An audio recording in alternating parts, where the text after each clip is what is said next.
Hello विद्यार्थी मित्रांनो, आपण पाठीमागच्या व्हिडिओमध्ये सागरी विम्याचे प्रकार पाहत होतो आणि सागरी विम्याच्या या प्रकारामध्ये म्हणजे विमा पॉलिसीच्या प्रकारामध्ये आपण शेवटच्या प्रकाराचा अभ्यास करत होतो, ताफा किंवा एक गट्टा विमा. बघा विद्यार्थी मित्रांनो, एक जहाज विमा म्हणजे समजा जहाजांचा ताफा असेल आणि त्या ताफ्यामध्ये त्या मालकाचं फक्त एकच जहाज असेल. ताफ्यामध्ये काय असेल, त्या मालकाचं एकच जहाज असेल, इतर जहाजं ही दुसऱ्यांची असतील. तर अशा वेळेस त्या एका जहाजाचा मालक त्या जहाजाचा काय करतो, विमा घेतो. त्या एकाच जहाजाचा काय करतो, विमा घेतो. त्याला आपण एक जहाज विमा असं म्हणतो. काय म्हणतो त्याला? एक जहाज विमा असं म्हणतो. त्यानंतर विद्यार्थी मित्रांनो, आपण शेवटचा प्रकार पाहत होतो, ताफा किंवा एक गट्टा विमा. मग विद्यार्थी मित्रांनो, ताफा विमा प्रकारामध्ये एकाच विमा पॉलिसीमध्ये एकाच मालकाच्या अनेक जहाजांचा विमा उतरविला जातो. ताफा विमा किंवा एक गट्टा विमा पॉलिसी प्रकारामध्ये एकाच विमा पॉलिसीमध्ये एकाच मालकाच्या अनेक जहाजांचा काय केला जातो, विमा उतरविला जातो. बघा, एक गट्टा विम्यात माल वाहतूक करणाऱ्या सर्व प्रकारच्या जहाजांच्या नुकसानीचा विमा घेतला जातो. म्हणजे त्या ताफ्यामध्ये त्या मालकाची जेवढी जहाजं आहेत त्या सर्व जहाजांसाठी विद्यार्थी मित्रांनो एकच विमा पॉलिसी घेतली जाते. काय केली जाते? एकच विमा पॉलिसी घेतली जाते. ताफा किंवा एक गट्टा विमामध्ये माल वाहतूक करणारी जी जहाजं आहेत त्या सर्व प्रकारच्या जहाजांच्या नुकसानीचा काय केला जातो, विमा घेतला जातो. आणि म्हणून त्याला आपण एक गट्टा किंवा ताफा विमा असं म्हणतो, की ज्यामध्ये बघा सागरी प्रवासाशिवाय इतर काही जोखीमासुद्धा काय केलेल्या असतात, त्यांचा अंतर्भाव केलेला असतो. मग त्याच्यामध्ये रेल्वेनं मालाची वाहतूक, रस्त्यानं मालाची वाहतूक आणि समुद्रमार्गे होणाऱ्या नुकसानीचा देखील अंतर्भाव याच्यामध्ये केलेला असतो. तर या पद्धतीने विद्यार्थी मित्रांनो आपल्याला सागरी विम्याचे किंवा सागरी विमा पॉलिसीचे अनेक प्रकार काय करता येतील तर आपल्याला सांगता येतील. बघा, सागरी विमा झाल्यानंतर विद्यार्थी मित्रांनो आपण विम्याच्या नवीन प्रकाराचा अभ्यास करणार आहोत आणि तो विमा प्रकार म्हणजे अग्निविमा. तो विमा प्रकार म्हणजे कोणता? अग्निविमा होय. बघा विद्यार्थी मित्रांनो, अग्निविमा हा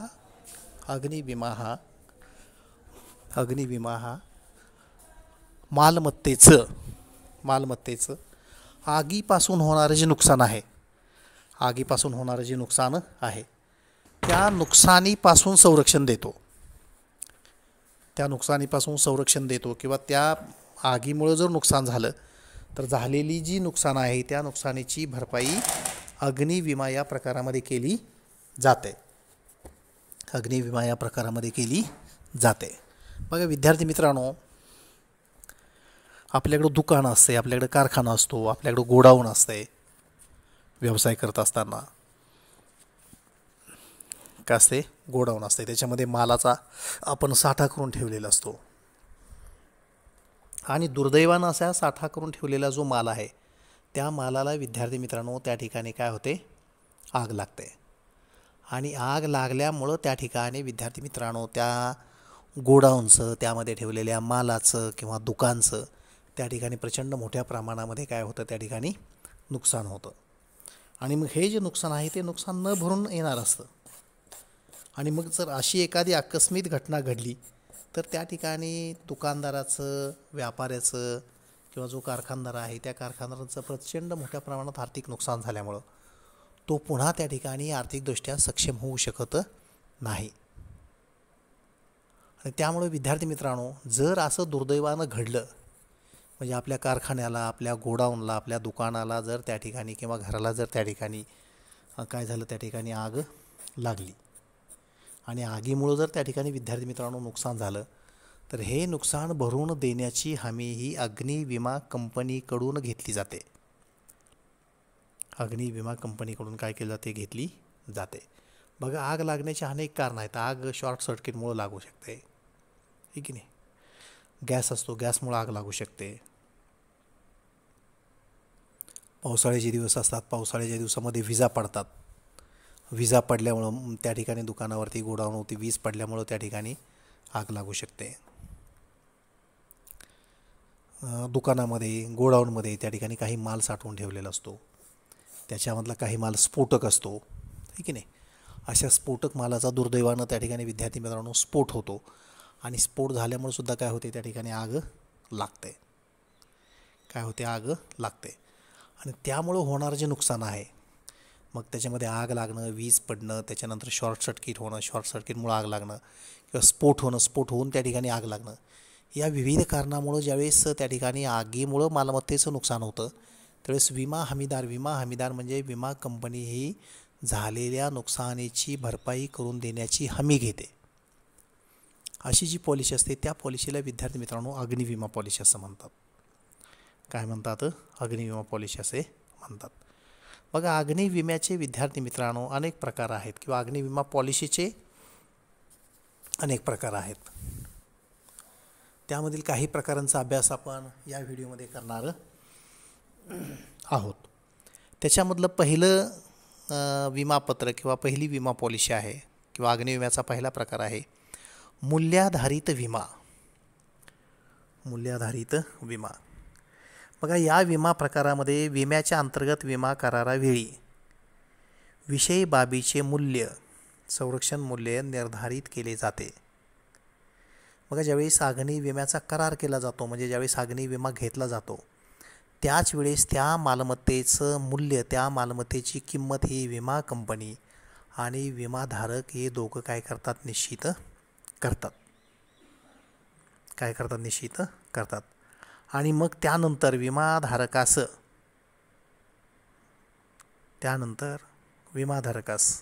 आग लागून विद्यार्थी मित्रांनो कितीही जरी नुकसान झालं तरीसुद्धा विमा कंपनी विमा करारामध्ये ठरलेली जी रक्कम आहे किंवा विमा करारामध्ये जे मूल्य निर्धारित केलेलं आहे तेवढीच रक्कम काय करते, त्या ठिकाणी नुकसान भरपाई म्हणून देते. तेवढीच रक्कम काय करते, नुकसान भरपाई म्हणून देते. बघा, बऱ्याच वेळेस असं घडतं की काही मालाची किंमत ठरवणं, काही मालाचं मूल्य ठरवणं हे अतिशय अवघड असतं. काय असतं, अवघड असतं.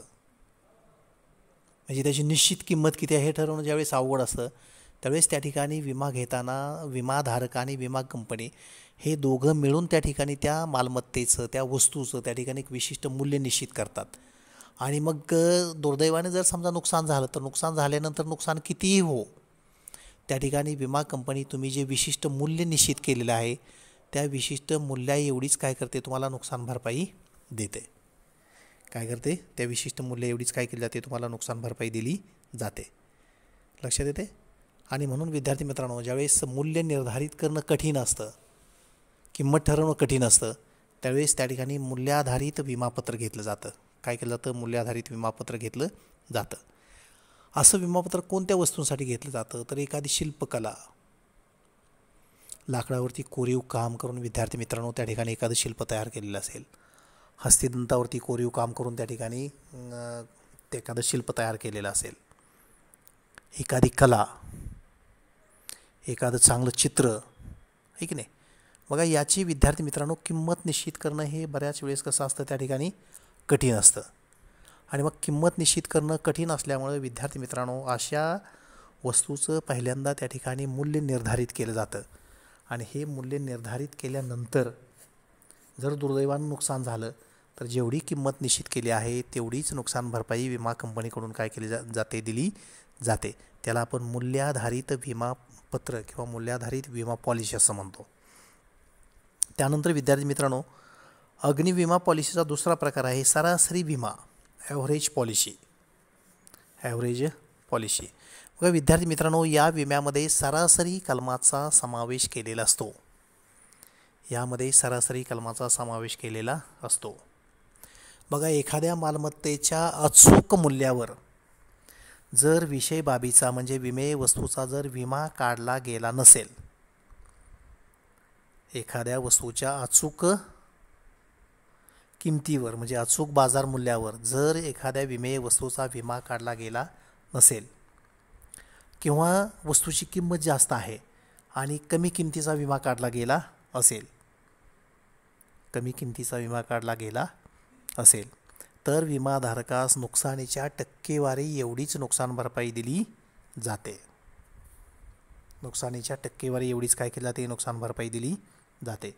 उदाहरणार्थ विद्यार्थी मित्रांनो, एखाद्या मालमत्तेचं मूल्य हे 2 लाख रुपये एवढं आहे. बाजार मूल्य किती आहे, 2 लाख रुपये आहे.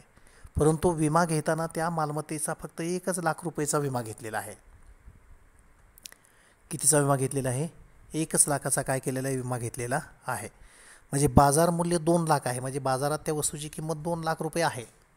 पण विमा घेताना मात्र विद्यार्थी मित्रांनो त्या ठिकाणी आपण 1 लाख रुपये किमतीचा काय केलेला आहे, विमा घेतलेला आहे. मग अशा वेळेस विद्यार्थी मित्रांनो तुम्हाला सरासरीच्या तत्वानुसार त्या ठिकाणी तुम्हाला काय केले जाते, नुकसान भरपाई दिली जाते. बघा 2 लाख मालमत्तेची किंमत होती बाजार मूल्य, तुम्ही विमा घेतला 1 लाख रुपयाचा आणि विद्यार्थी मित्रांनो दुर्दैवानं त्या मालमत्तेचं समजा त्या ठिकाणी नुकसान झालं. दुर्दैवानं काय झालं, त्या मालमत्तेचं नुकसान झालं आणि हे नुकसान 50,000 रुपये एवढं झालं, ठीक नाही. मग सरासरीच्या कलमानुसार त्या विमाधारकाला त्या ठिकाणी विद्यार्थी मित्रांनो 2 लाखाच्या पैकी 1 लाखाचा विमा घेतला होता. म्हणजे 50,000च्या पैकी नुकसान भरपाई ही किती मिळेल, फक्त 25,000 रुपये एवढीच त्या ठिकाणी सरासरी कलमानुसार काय मिळते, तुम्हाला नुकसान भरपाई मिळते. तर या पद्धतीनं त्या ठिकाणी सरासरी विमापत्र काय केलं जातं, घेतलं जातं. बघा विद्यार्थी मित्रांनो, सरासरी विमापत्रानंतर त्या ठिकाणी अग्निविम्याचा किंवा अग्निविमा पॉलिसीचा तिसरा प्रकार आहे विशिष्ट विमा. विशिष्ट विमा बघा, विशिष्ट विम्याअंतर्गत मालमत्तेचे बाजार मूल्य विचारात न घेता विषय बाबीचे ठराविक मूल्य निश्चित केले जाते. म्हणजे बाजारातील जी किंमत आहे ती किंमत त्या ठिकाणी विचारात घेतली जात नाही. तर विमा उतरविताना विषय बाब म्हणजे जी विमे वस्तू आहे त्या विमे वस्तूची एक ठराविक किंमत काय केली जाते, निश्चित केली जाते. आणि अशा वेळी जर तोटा झाला तर विमाधारकाला विम्यात नमूद केलेली निश्चित रक्कम भरपाई म्हणून मिळते. आणि दुर्दैवानं जर समजा अशा वेळेस त्या ठिकाणी नुकसान झालं तर त्या विमा पॉलिसीमध्ये जी रक्कम त्या ठिकाणी तुम्ही नमूद केलेली आहे तेवढीच रक्कम त्या ठिकाणी तुम्हाला काय मिळते, नुकसान भरपाई म्हणून मिळते. बघा या विम्यात मालमत्तेचे वास्तविक मूल्य ग्राह्य धरले जात नाही. म्हणजे मालमत्तेची नेमकी किंमत किती आहे हे त्या ठिकाणी ग्राह्य धरलं जात नाही. तर त्या मालमत्तेचं जे विशिष्ट मूल्य ठरवलेलं आहे तेवढी नुकसान भरपाई काय केली जाते, तुम्हाला दिली जाते. याला आपण विशिष्ट विमा किंवा स्पेसिफिक पॉलिसी असं म्हणतो. त्यानंतर विद्यार्थी मित्रांनो अग्निविम्याचा चौथा प्रकार आहे तरल विमा. कोणता, तरल विमा. बघा सदर विमा हा वेगवेगळ्या ठिकाणी असलेल्या गोदामातील मालमत्तेसाठी घेतला जातो. वेगवेगळ्या ठिकाणी असणाऱ्या मालाचे प्रमाण वेळोवेळी कमी जास्त होत असल्याने विमाधारकास विशिष्ट विमा घेणे अवघड जाते.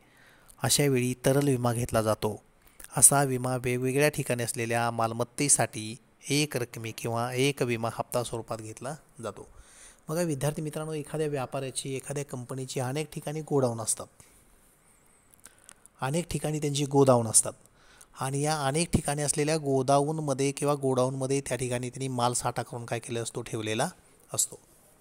पण हा माल साठा करून ठेवलेला जो माल असतो तो मालसुद्धा कायमस्वरूपी स्थिर नसतो. त्याच्यातला काही माल जातो, म्हणजे माल कमी होतो, पुन्हा माल येतो, परत माल जातो, माल परत येतो, आहे की नाही. म्हणजे त्या ठिकाणी त्या गोडाऊनमध्ये ठेवलेला जो माल आहे त्या मालाची सुद्धा किंमत, एक विशिष्ट किंमत निश्चित करणं त्या ठिकाणी कसं असतं, शक्य नसतं. म्हणजे गोडाऊनमधला जो माल आहे गोडाऊन तर वेगवेगळ्या ठिकाणी असतातच, पण वेगवेगळ्या ठिकाणी असलेल्या गोडाऊनमध्ये ठेवलेला मालसुद्धा नेहमी सतत कमी जास्त होत असतो, आहे की नाही. माल बाहेर गेला, गोडाऊनमधून बाहेर गेला की त्या ठिकाणी माल कमी होतो, माल गोडाऊनमध्ये त्या ठिकाणी आणला की माल काय होतो, वाढतो. आणि मग अशा वेळेस विद्यार्थी मित्रांनो विमाधारकाला विशिष्ट विमा घेणं त्या ठिकाणी अवघड जातं. विशिष्ट विमा घेणं अवघड जातं. अशावेळी तरल विमा घेतला जातो, त्याला फ्लोटिंग पॉलिसी असं म्हणतात. अशावेळी तरल विमा घेतला जातो.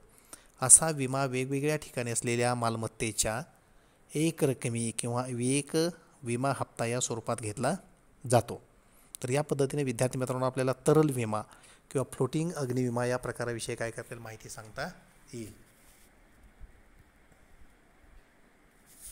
त्यानंतर विद्यार्थी मित्रांनो 5 नंबरचा अग्नि विम्याचा प्रकार आहे अधिकतम विमा. अधिकतम विमा एक्सेस पॉलिसी. बघा विद्यार्थी मित्रांनो अगदी सोप्या शब्दामध्ये सांगतो, काही माल असा असतो की त्याची किंमत सतत कमी जास्त होत असते. त्याची किंमत काय होते, सतत कमी जास्त होत असते. मग अशी जर किंमत सतत कमी जास्त होत असेल तर नेमका कोणत्या किमतीचा विमा घ्यायचा हे त्या ठिकाणी काय होतं, थोडंसं अवघड होतं. अशा वेळेस त्या ठिकाणी विद्यार्थी मित्रांनो अधिकतम विमा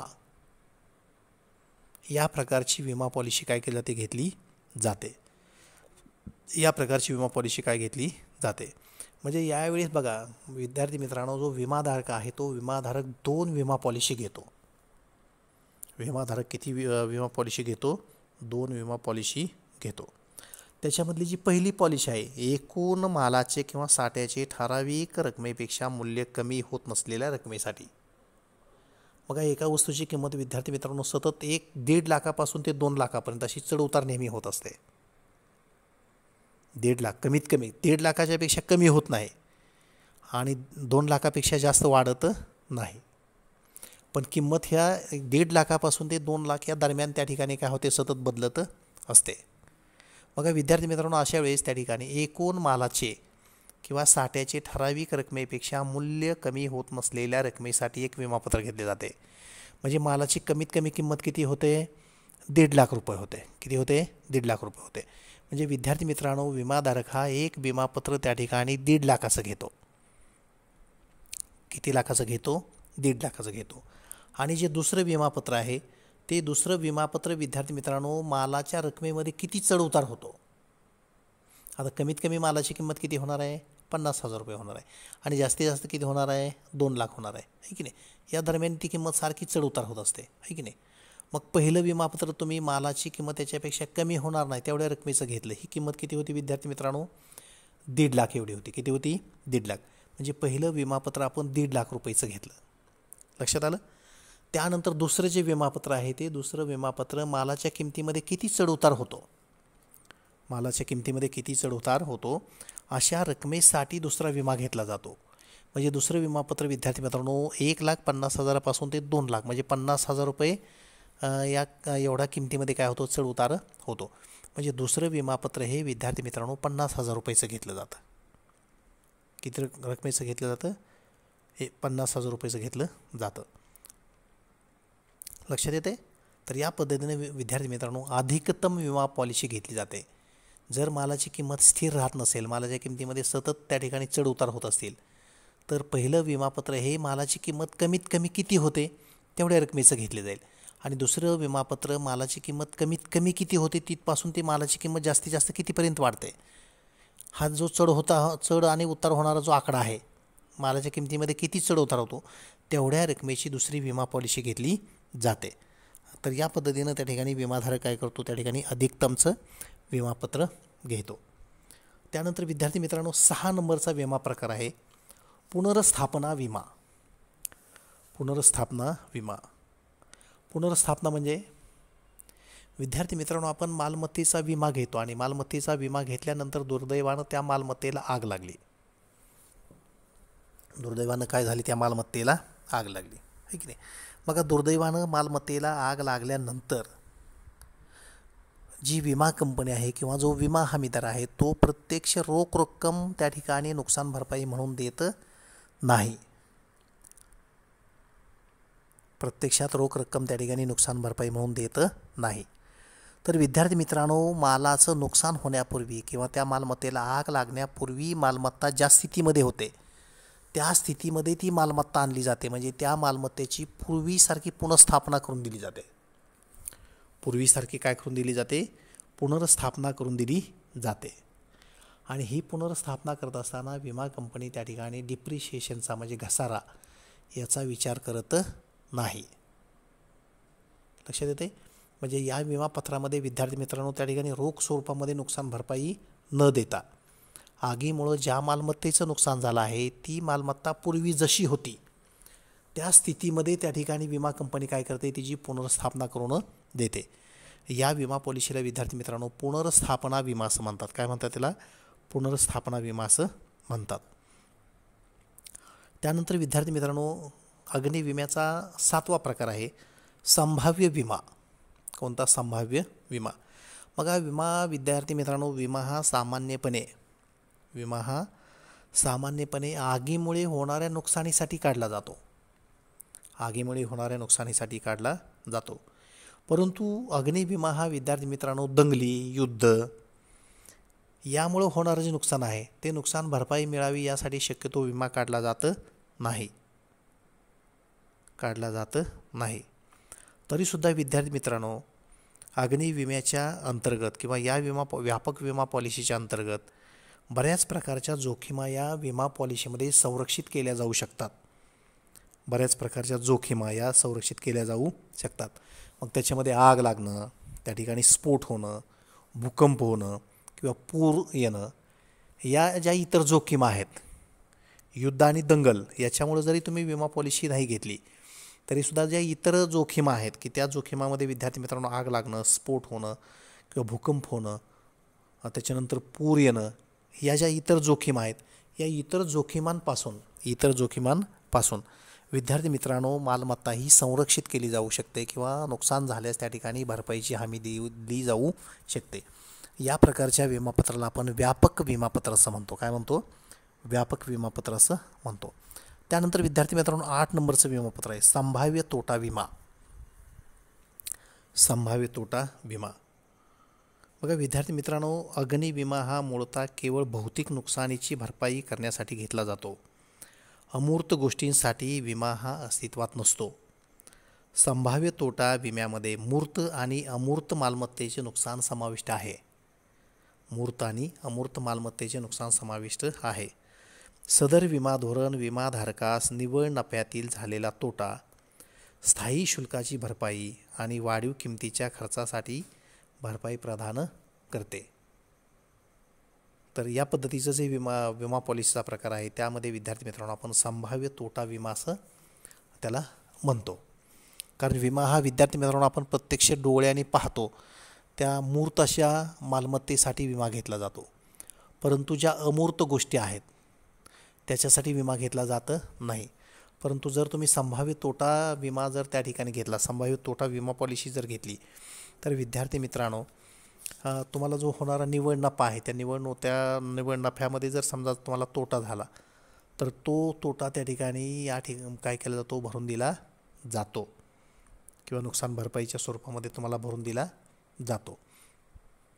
त्यानंतर विद्यार्थी मित्रांनो शेवटचा आणि त्या ठिकाणी 9वा प्रकार आहे स्प्रिंकलर गळती विमा. बघा विद्यार्थी मित्रांनो, विमा हा आग लागल्यानंतर आगीपासून होणारं जे नुकसान आहे त्या नुकसानीपासून भरपाई मिळावी यासाठी अग्निविमा घेतला जातो. पण बऱ्याच वेळेस असं होतं की काही मालमत्तेचं नुकसान हे त्या ठिकाणी आग लागलेली नसते, त्या ठिकाणी धूरही झालेला असतो.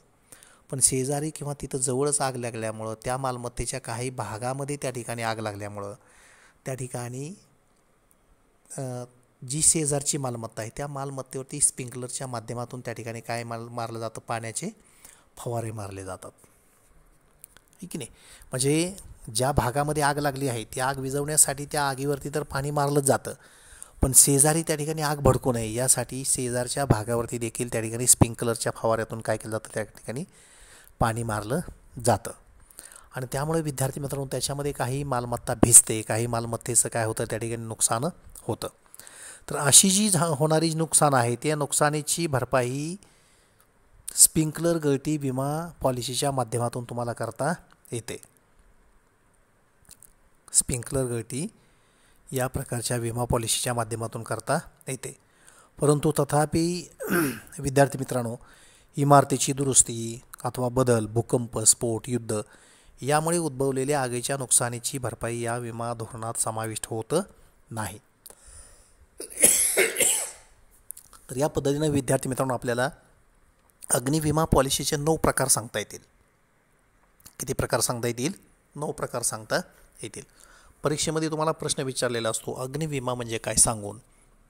अग्निविमा पॉलिसीचे वेगवेगळे प्रकार स्पष्ट करा. त्यावेळेस तुम्हाला अग्निविमा या संकल्पनेचा त्या ठिकाणी अर्थ सांगावा लागेल. त्याची व्याख्या लिहावी लागेल आणि व्याख्या लिहून त्या ठिकाणी हे जे प्रकार आहेत अग्निविमा पॉलिसी जे प्रकार आहेत ते प्रकार आपल्याला त्या ठिकाणी काय करावे लागतील, स्पष्ट करावे लागतील.